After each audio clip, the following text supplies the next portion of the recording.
Welcome to Business Talk Sister Gawk. I'm Becca, and today's podcast episode title is How Do Private Equity Funds Look for Acquisitions? And if you missed the previous episode to this one, and you're wondering what exactly is a private equity fund, there's actually an episode right before this on that with Drew Lendermon. And I am so excited to have him back. Thank you so much for being with me.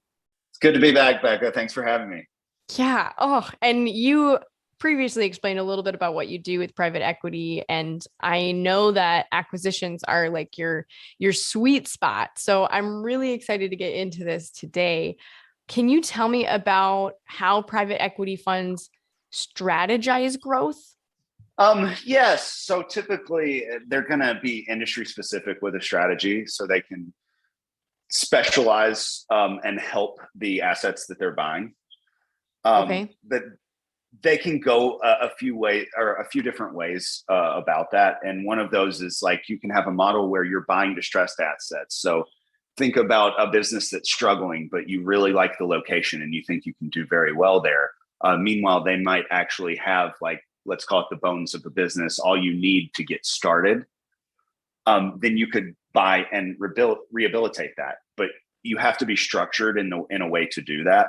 And I think it is much less common than the opposite of that, which is more looking to buy a turnkey business. You're looking for something that the integration will be very smooth, an owner that's very hands-off, that can basically say, hey, all I was doing was paying the bills for this business at this point. If you pay the bills moving forward, nothing's going to change.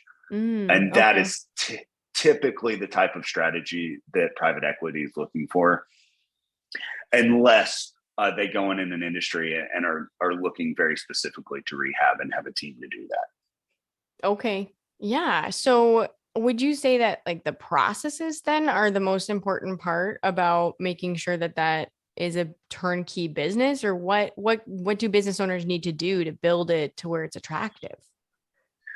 I would say good management structure and yes, solid daily operations.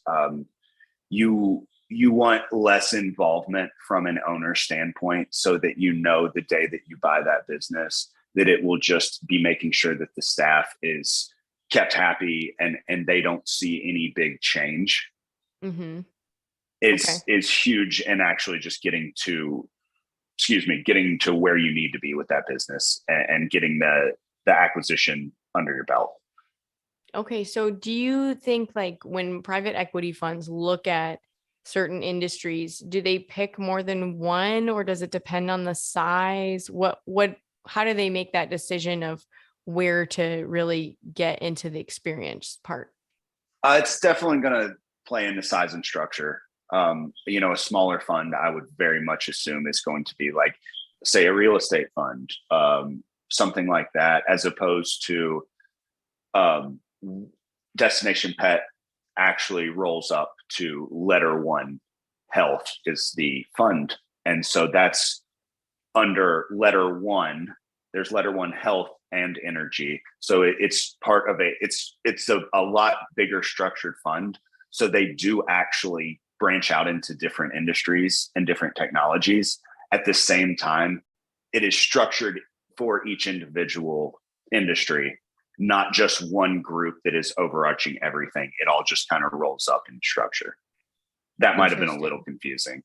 Yeah. So you said L1. What does that mean? Lendermon is the private equity fund that backs Destination Pet. Okay, got you. And that Destination Pet is who you're with. Sorry, I forgot to put that on this episode. And so are there other one, like, is that a specific term just to them, or is that like an industry name? Lendermon. Mm-hmm. Lendermon's a huge international fund. Oh. And they actually have different branches. So that's where the structure is different, is if you have branches of a big fund, those branches will actually get into specialization, as opposed to you might just have a private fund, like I mentioned, real estate, that is not near as big as something like Lendermon, that is also just going to stick very specific to real estate. Okay, got you. Okay, so On I know that you have gone through an acquisition, like helped manage a business through that process into the fund that you currently help with. So how does a business prepare to be acquired by a private equity fund, and what steps do people need to try to take to get ready for that? Yeah, there's a couple pieces here. There's the financial side of things, and then there's the operation side of things. Is the way I would look at it. Operationally, I'm a big fan of transparency with your staff. As soon as you understand a sale is going through, Okay. um, just to make sure that they have a chance to ask questions, feel involved, and make that transition. Make sure that their needs are met through that transition. And Hmm. then the financial side, as far as like preparing to sell, I would definitely say, you want to be in line with the government as far as taxes, anything like that, any debt that needs to be forgiven. But it's mainly just having your accounting and financials in line in a presentable way. Um, and that's going to be the some of the biggest hurdles, let's call them. But Hmm. it's basically, if you know the private equity fund that you're looking to sell to, any kind of research you can do on them to understand what their target acquisition looks like. And when I say target acquisition, I mean, what is the revenue they're looking for? What are the things that drive their decisions? For Okay. destination pet, that might be, what's the top line revenue, or what is our labor percentage at? And I'm just throwing things out there. It's not Hmm. necessarily what we're looking at. Right, right, But right. there's lots of ways you could look at that. And so the better information you understand of like what that fund is looking for out of a business, you can kind of strategize to get your business as close to that as possible. Okay, so how do you kind of do that research on different, let's say I'm a business owner that's like someday I want to like be selling my business to a private equity fund so that I can kind of step back. So here are the three that I'm thinking about because they're in my industry. And how do you go about finding out what each one is looking for to make sure that your business is in line with making it attractive? Honestly, I would say just reach out and ask the fund. It's in Really? both of your interests to get your business to where they would want to buy it. So it's like in our instance, if we had an acquisition that didn't quite work out and they asked why, it would be very simple to say, hey, we need some revenue growth, or we need this, or we need that. And it paints them a good picture to like, hey, please call us in a year or two if you're where, you need to be.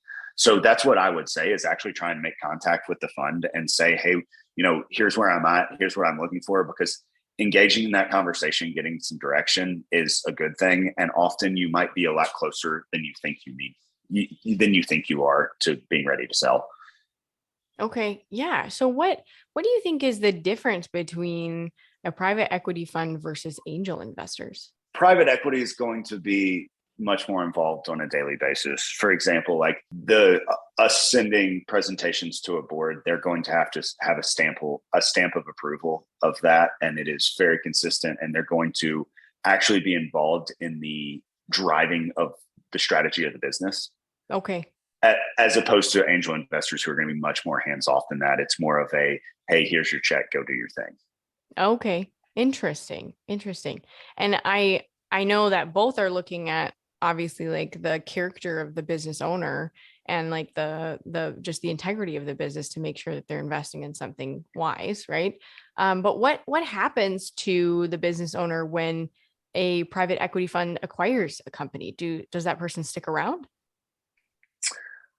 I'm sure it is changes industry and case to case, even on our basis. Um, Typically, I would say no, especially if they were at all involved in daily operations, just because from an investor standpoint, it's an easier, clean break to move forward under new management if that's the case. There have been plenty of instances where we have had sellers actually come work for the company and just use their skill set, but that has not actually been involved in what their local business were that they were selling.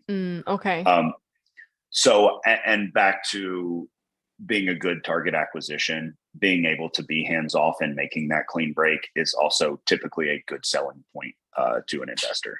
Okay. Because they're like, we don't want you to try to make drama or something. Right? Correct. Yeah. Correct. It's, it's even slight things in direction of the business. Mm-hmm. And I can throw out an example in our industry is, there might be an adoption relationship going on that isn't, isn't structured how it should be. That it is, there's dogs coming into the building that probably maybe shouldn't be as far as vaccinations or something like that, that immediately has to be taken care of. And Mm-hmm. so you just don't want like an owner or something in the middle of that. It's much nicer to be like, hey, just working directly with a manager who doesn't have a person in both ears. Mm-hmm. Mm-hmm. Yeah. Because that's a lot of emotional stress for a lot of people. It is. And, as far as acquisitions goes, whether, selling your business, it is a emotional time. People spend years and tons of time in these businesses, and it's like selling a child. Right. So that has to be taken into account. And, like I said earlier, the smoothness of the integration with the employees, assuming that we're talking about an industry that is somewhat labor driven, it's critical, is what I would say. It is the most important thing, including when it comes to improving the business on the investor side. If you have very happy employees that are looking to grow a business, they will come up with ideas that you just have to invest in, instead of, getting into a cultural battle of the integration not going smoothly. Mm-hmm. Yeah. Yeah. And so I guess my next question would be, as you are thinking or people are looking to have their business acquired, what would you recommend they focus on? Is it all about cash flow and margins, or is it the pitch itself? How do you go about, like, you would say step one, you should do this, this, then this? Step one, I would make sure finances are in line, get everything cleaned up, because most private equity funds, that's going to be the first thing. That's the first box to check to get you in the door. After that, I would really be wanting to paint that story of any growth that you can share with them, things that you think that they can improve upon. But when it comes to margin, by all means, if you can get a better margin in a healthy way, that might get you a little bit bigger payday, because most companies are paid off of their profit as far as purchase price. Mm-hmm. Okay. Yeah, and the other side to look at is your top line revenue. And if I'm in the investor's shoes, I would probably rather see a higher top line revenue with a little bit less margin, especially if I'm like in a consolidator's shoes as an investor. Like, we buy a bunch of businesses within an industry and we approve upon them. Some of that is buying power or purchasing power to get costs down. But typically, when you're in that situation, it is easier to get margins down across a platform like that than it is to just drive an individual center's top line revenue. So showing growth and capacity to grow that top line revenue is going to be a little bit more attractive to that investor than a really healthy margin, assuming that they have the model of, we can come in and improve the margin. Okay. Okay. Yeah. So what would you say is the best way to learn how to pitch to an equity fund? Like, are there places you can go to watch other people do it, or do you have any resource recommendations for that? I would say truly immersing yourself within the data, and honestly, like, I would be pitching it to anyone who would listen before you're pitching it to whoever your target audience is.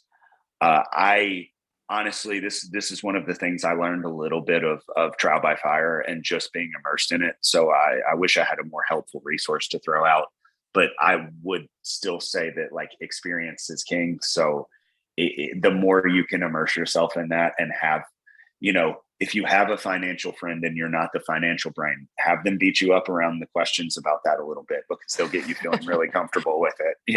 That's what Yeah. happened to me, is I had Mm-hmm. a CFO or this or that being like, hey, you should probably look at it this way. And once that happens a few times, it starts to kind of evolve your thinking, and you have, let's call it, several ways to pitch it, because it's all about what that investor, how they think and what they're looking for. And some of those people are very, very numbers driven. And some of those people are very, very story driven. Yeah. Okay. So how do you think decisions are made to purchase a business then after a private equity fund reviews it? What's the process of like, we have to do this meeting, then this, and then these people decide, or what does that look like? Yes, I was about to say it's a pretty in-depth process, but It sounds like it would be. basically it is. There's a lot, but we'll keep it high level. Typically you sign an NDA, non-disclosure act, which means you're not going to share any of each other's information so that you can share some private financials and stuff like that. Mm-hmm. The seller of the business would give the investor some basic, call it the last 3 to 5 years of financials to understand what the business looks like. Mm-hmm. From there, you would, assuming the investor is interested, they would put an LOI on the business, which is a letter of intent, which means we intend to buy your business. We're signing this agreement, meaning we're going to go down this road until it does not make sense. So this is like a deep dive, getting very serious as far as sales go. You're not going to get an LOI on your business if, for example, like the financials don't check the boxes. Mm-hmm. So if we were to compare this to like a relationship, would it be like, this is like now you're in an official like dating phase before the engagement, or would this be the engagement? I would say that is the engagement. I think the financials would be looked at as kind of the initial dates and getting to know each other a little bit. Mm-hmm. Although the deeper dive really does take place once that LOI is signed. So maybe it's not so much dating, or not so much the engagement as it is the continued dating, because that is when you get into what's called due diligence, which is going to be a very deep dive into operations, equipment. I mean, truly getting an understanding of how the business runs, what equipment does it run on, does the building need any work? Every piece of that. Mm-hmm. Okay. No, I'm just like having flashbacks in my mind to like my own personal life of like, this would be like the marriage counseling, like making sure that everything is up to date before we're really going to do this. Right. Yeah, no, it is. It's when you really get in depth with things. And that's like in our case, in our industry, because we deal with living animals and safety is a huge issue. So that operations piece is very important. We have to understand how they function on a daily basis, make sure that like dogs aren't being left unattended. Some of these things that could turn out to be, let's call it deal breakers, because it's the business might be actually modeled around some of the things that are going on that might immediately impact profit. Oh, so yeah. That's the type of things where you're looking for connections, and to make sure you're understanding that any of the red flags that you uncover you have the resources to take care of them. If not, then that's when you start to look as an investor like, okay, maybe I need to walk away from this. Yeah. Or is it like worth it to keep going? Like you have to weigh options, right? Right. And it comes down to risk when you're analyzing an acquisition in general, or even a project. And in my instance, you're looking at what risk are you taking, and not only the amount of money, but how hard is it going to be to get this to the projections you're showing, let's call it, in year 5, if you want to be making X amount of money, are the steps to that very clear and easy? Or is there a whole lot of muddy water in between that? And if so, that's when, again, you're exactly right. You're weighing back to like, what's risk reward here? Like, is this a little bit too much for what I'm actually going to get out of it? Mm-hmm. Yeah, no, yeah. So I want to make sure, as we're getting close to the end here, where can people find you, and what are you up to next? Yes, they can find me at consultthepack.com, which is going to be my consulting branch, or packpetcare.com, which is our website where we'll be selling our innovations, including the dog dens. Okay. And consultthepack.com, like the dog pack kind of thing. Yes. Okay. All right. Awesome. Well, thank you so much for being here with me today. I have really enjoyed our time together. Yeah, same. Thanks for having me. Yeah. And I also wanted to transition now into the Gawk portion of this episode. And I literally was like, oh, we should talk about this because this fits perfectly in a roundabout way.